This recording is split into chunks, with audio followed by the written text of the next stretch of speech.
As President Bonilla is getting set up, I just want to thank you for being down in Salem last week to do exactly what we just talked about and testify both on our levy bill and also give an incredible, I thought an incredibly powerful statement about the kicker and putting some ideas out there, which may have been, a little bit not what the committee wanted to hear, but really important for them to hear. So thank you for your partnership in that as well. Yes, thank you. You just kind of jumped ahead in one of my kudos, but Angela Bonilla, President, Portland Association of Teachers. I wanted to thank all of you on the board, Director Scott, Brim Edwards, Hollins, Constam, and Student Representative McMahon for coming down to Salem to testify.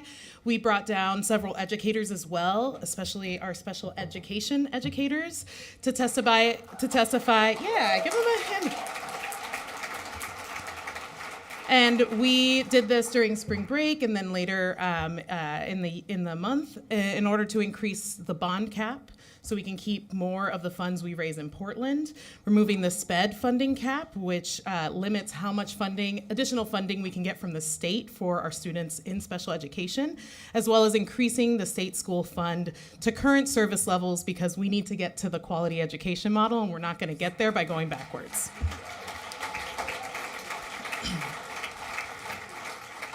I also want to give a shout out to the Heart of Portland event. I know our vice president was able to attend, so thank you to PPS for coordinating, and special thanks to our visual and performing arts educators and TOSAs for the work they did to make that happen. It was amazing. People loved it. Thank you.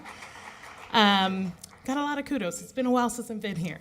So thank you to Christina Howard and Lisa Blount for working with me to develop the peer mentor program for our educators of color for next year.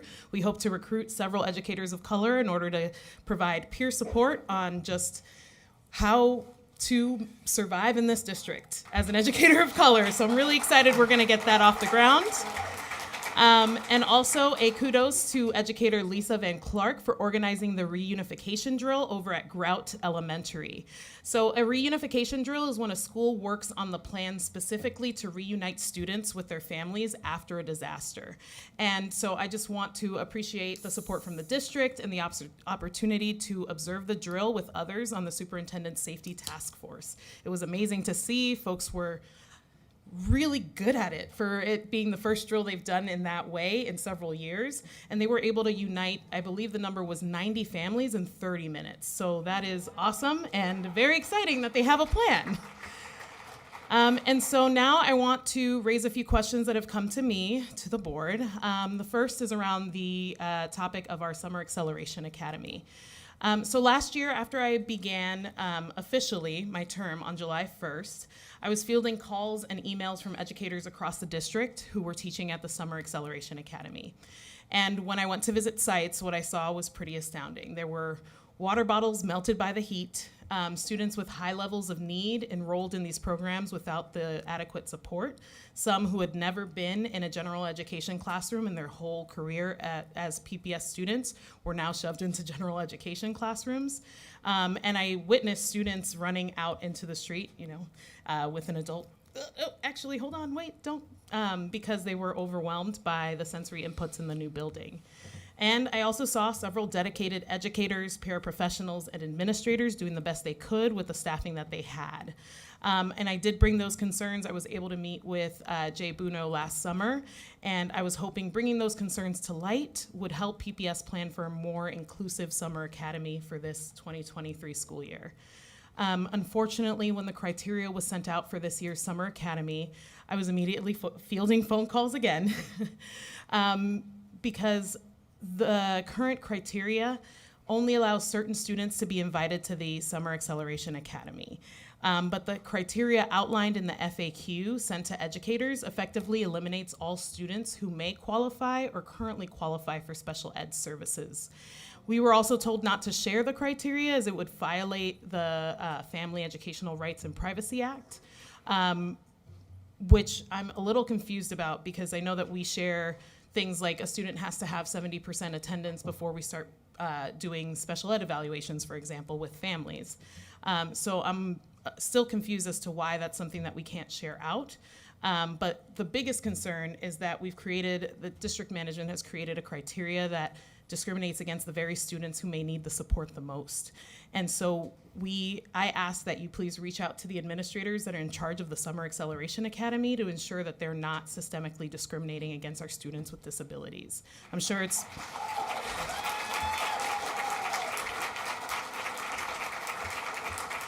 I am sure that was not the intent, but that is the impact that we're seeing on the ground, and we want to make sure that that is not followed through on. I also have some concerns about our assignment and unassignment process right now. We have several educators who are still unassigned and do not have a position, and typically that is done before spring break.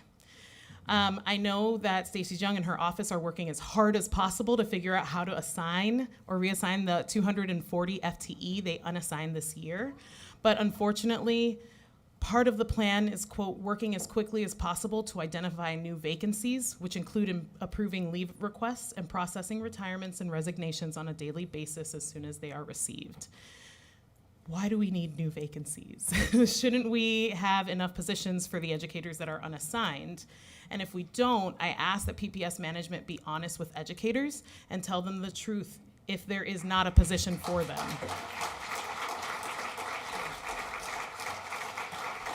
Educators are sharing that they feel like they're being strung along. I have emails from educators who are actively considering leaving the district because of the uncertainty and not knowing where they will be next year. And then with this issue, along with the over 50 TOSAs who were unassigned, I'm really worried we're going to lose our most experienced educators. And of course, we know that our most experienced educators are also our highest earning educators, so we know that there is a financial aspect to that, but I know that that's not part of the decision. I just want to make sure that we can explain to educators their current status. Do they have a position or do they not, so they can make the appropriate choice for themselves and their families.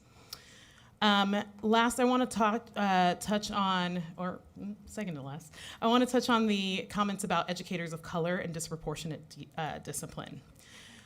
So I want to be clear that I've shared this data with member leaders and committees within our union. I've also shared it with PPS, and it was, it's all good. This all comes from an information request that I submitted to HR. So these are district numbers that I have disaggregated. According to ODE reports, from 2019 to 2020, we had 79% white educators and 21 Black, Indigenous, people of color, and multiracial educators. 2021 school year, we had 78% white educators and 22% BIPOC and multiracial educators. And that is the same for 2021 and 2022. So we increased by 1%. From the data around discipline, we had BIPOC educators accounted for 23% of our plans of assistance, and that is 2% higher than they are of the percentage of the workforce from 1920 and 1% higher than the 2021 school year. They accounted for 33% of written reprimands compared to their percentage of the workforce. That is 12% more than they are of the workforce for 1920 and 11% more from the 2021 school year. Angela. Yes. Oh. Can you explain what yes. that is? Sorry. Yes. A plan of assistance, in theory, is a plan given to an educator when they are struggling to provide appropriate instruction or there's a lagging skill. This is a way for administrators to provide a written plan saying these are the things we need to work on and these are the things I will coach you on. Typically those happen after several observations and evaluations and saying, I think we can support you with a little bit more. What we've seen, unfortunately, is sometimes plans of assistance are enacted before educators are given the support on the front end, so they do end up feeling disciplinary, and educators end up feeling like they are now being supported by folks that they haven't gotten support from in the past, so that trust is very hard to maintain. And President Bonilla, yes. May I ask you to back up? Can you repeat that statistic about the disproportionality? Just yes. the numbers. I couldn't write fast yeah, enough. I will slow down because numbers are. I like to measure things, yes. so I'm trying to track. So, and I can send this all in email to the board as well. So 23% of plans of assistance, while they were only 21% of the educators in 1920 and 22% of the educators in 2021 and 2022. They were 33% of the written reprimands compared to being 21% of the of our educators in 1920 and 22% in 20 and 21. They were given 26% of the letters of expectation. So a letter of expectation is usually part of this progressive discipline where an educator may be told, you know, this is something you're not doing. I expect you to do this. And it is given to them and it is part of discipline. So educators of color and multiracial educators constituted 26% of the letters of expectations given, while only being 21 or 22% of our teaching population. 27% of the TSPC reports, so the reports to our to the state agency that gives us our certification to teach, were given to educators of color, who again were only 21 or 22% of our teaching force. And this was based on cross-referencing names with our database of self-reported race from educators. So in my position, I'm seeing more incidences of Black, Indigenous, and educators of color experiencing bad evaluations, being unassigned, being disciplined without a history of support. And this is most impactful for our colleagues in probationary status. So having the lack of support and not being seen impacts their ability to stay in the district and get renewed. And I want to see what we can do and what a concerted effort would look like to make sure that we don't lose our educators of color.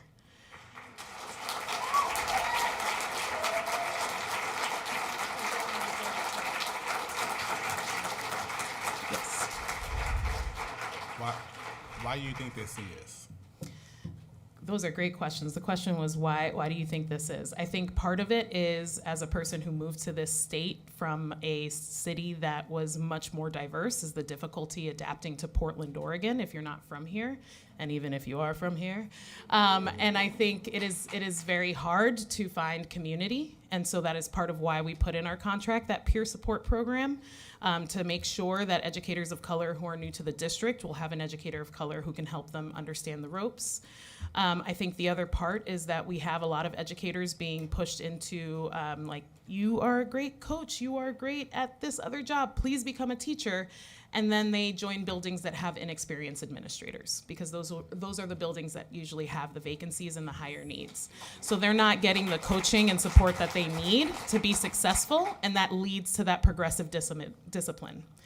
I also believe that we have had just a lot of need recently. So even our most experienced educators are struggling. As I've said before, I speak to teachers and they say, you know, a class of 30 now is not like a class of 30 when I started, right? And so new educators who maybe are still learning on the job how to do the job are experiencing populations that have higher need than they could have experienced in the past, and that maybe their university training would have trained them for. So those are a few of the pieces I think are impacting that. I want to remind folks that we have close to 56% white students, with 44% multiracial and students of color as of 21-22.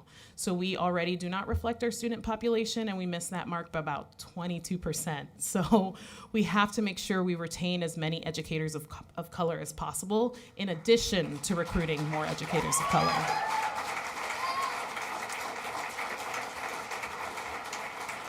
So this is all to say that the disproportionate discipline happening against our students is not because of bad students, or, as PPS management has asserted multiple times, due to our PAT contract. They are being disciplined because they exist within a school system that perpetuates harm specifically for both students and staff of color.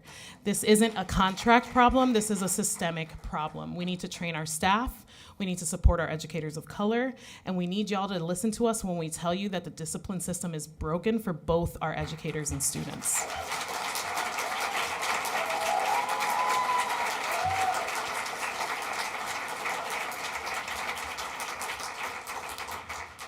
And this leads to my last point.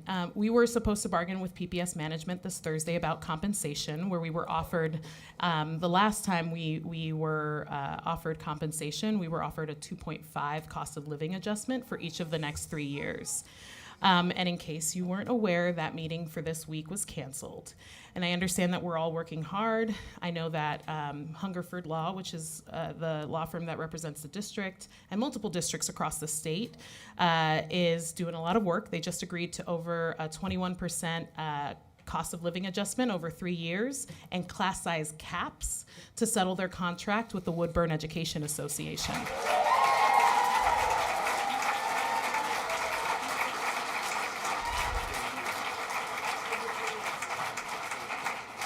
The Woodburn Education Association had a strike vote in order to get to that settlement, and I hope that PPS is not going to follow the lead of Hungerford Law and other school districts who push their educators to the point of striking in order to get a fair contract.